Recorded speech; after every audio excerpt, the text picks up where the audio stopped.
2 Chronicles chapter 14. So Abijah slept with his fathers, and they buried him in the city of David, and his son Asa became king in his place. The land was undisturbed for 10 years during his days. Asa did good and right in the sight of the Lord his God, for he removed the foreign altars and high places, tore down the sacred pillars, and cut down the Asherim, and commanded Judah to seek the Lord God of their fathers, and to observe the law and the commandments. He also removed the high places and the incense altars from all the cities of Judah, and the kingdom was undisturbed under him. He built fortified cities in Judah, since the land was undisturbed, and there was no one at war with him during these years, because the Lord had given him rest. For he said to Judah, "Let us build these cities, and surround them with walls and towers, gates and bars. The land is still ours, because we have sought the Lord our God. We have sought him, and he has given us rest on every side." So they built and prospered.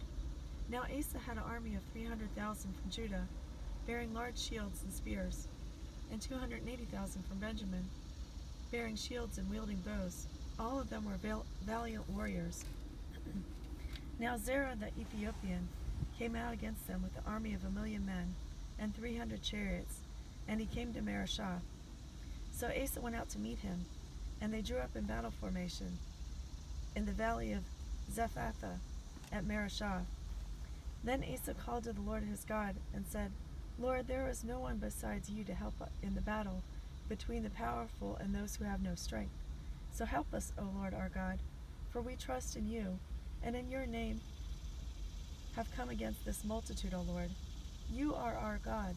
Let not man prevail against you." So the Lord routed the Ethiopians before Asa and before Judah, and the Ethiopians fled.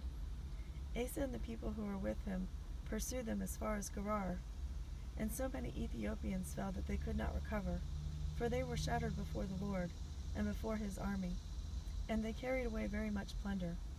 They destroyed all the cities around Gerar, for the dread of the Lord had fallen on them, and they despoiled all the cities, for there was much plunder in them.